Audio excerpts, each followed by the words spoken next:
Hi, my name is Unit Carrillo, Montessori teacher trainer and consultant answering your questions about Montessori in practice. So today's question is, how do you build trust and confidence with parents who have a hard time separating from their kids? This is not a short game, it's a long game. And so if a parent has trouble separating, sometimes that means the child does too. Sometimes it means it's just the parent, and sometimes it's just the child. So think of this as sort of a loop that's always present and that they're very interdependent. So you have to address the whole. When you're working with children 0 to 3, you really have to address the whole as a general baseline. I know there's lots of, room for gray and nuance in there, but as a baseline, set the expectation in your mind as an educator that you are going to be looking at the whole family context for this child. And because developmentally there is a lot of fusing that is still present for the child and the adult, you really have to be sensitive to both for the child to be successful. Ultimately, you want the child to be successful in their day, in your environment, but there's a way that you really must earn the trust of the adults, especially if they're having a hard time. I'm a big proponent of, number one, investing a lot of energy and attention in relationships with parents early on, before the child even sets foot into your environment. You've been building rapport, you've been having conversations, you've been asking real questions, not surface questions. You've been asking real questions about what their values are, what parts of their culture are most important, and what do they, need and want to be reflected in the environment for their child. This is something that starts over every time you have a new group of children. There's no such thing as having your environment done. It is a living thing that you're constantly tending and adjusting. And there's so many factors.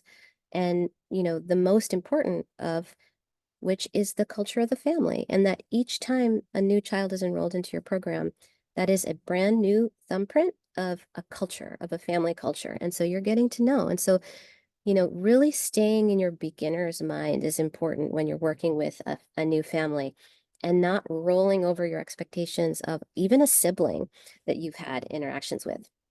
So how do you build in trust and confidence? A big thing that you can do here, I'm a proponent of having parents in the environment as in sort of specific ways. And so I do an extended phase in with adults in the environment. It's all very choreographed by me. So I do create some limits with the structure of that, but I allow for parents to be in my environment for children. And I do set some boundaries. So, for example, they're sitting in an adult-sized chair, and I ask them, and before, not when they're standing there holding their child, which is probably what will happen if they're having a hard time separating.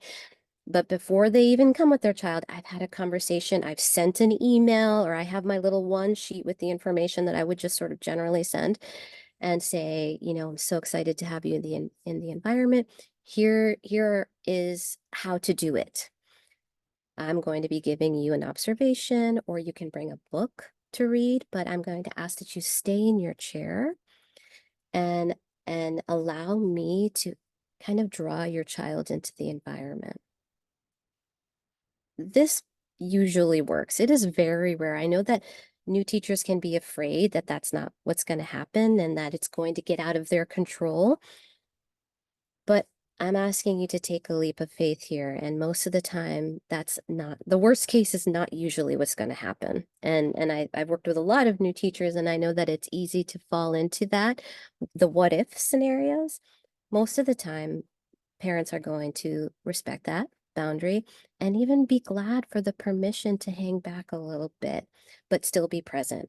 And so, meanwhile, I'm building trust and rapport with the parent who's sitting in that chair. And I've already started doing that because I've showed them how thoughtfully prepared the environment is, how sensitive and how attuned to detail And so I give them the guided observation that I've created, and I'm giving them a focus, So I think, in my experience, sometimes there's a level of anxiety that comes into play when there's a difficulty in transitioning, in separating. And so I'm addressing that by really creating a calm experience for the parent as well. And so I've given them a thoughtful, guided observation on a clipboard with a pen or whatever, and with some questions about their child. And it gives them the opportunity to just observe without having to manage. And sometimes that's a relief for parents. And so keep in mind that they are watching you as the educator. They're watching the way that you respond to their child.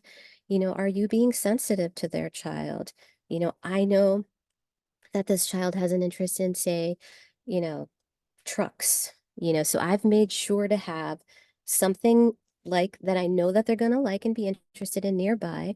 And those of you who are working with infants and toddlers already know that you cannot rush them. You have to let them come to you.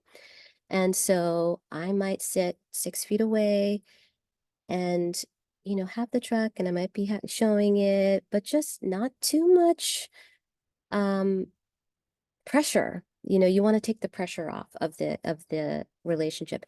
When the parent is observing you working sensitively with their child, they're going to start to relax. And they're going to start to see, okay, my child's needs are going to be met here. And I've had situations where a parent has come and sat in that chair every day at drop off for a month. And I remember probably my most challenging case with a family and this parent. There were lots of very understandable reasons why she had anxiety about leaving her child. And I had no judgment for any of them. I had nothing but compassion for why she was afraid. And so I made a space for her.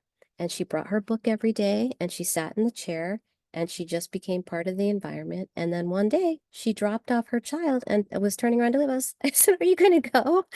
And she said, "Yeah." She was ready. The child was fine. She was fine. And she had full and complete trust in me and my team for the rest of her child's experience. To me, that's worth it. The secret message here, even though you didn't ask this, don't be afraid to have parents in your environment. Just be really clear and thoughtful about how they're in the environment. I have lots of ideas about that, but we're going to address them another day. Thanks for your questions. Keep sending them in.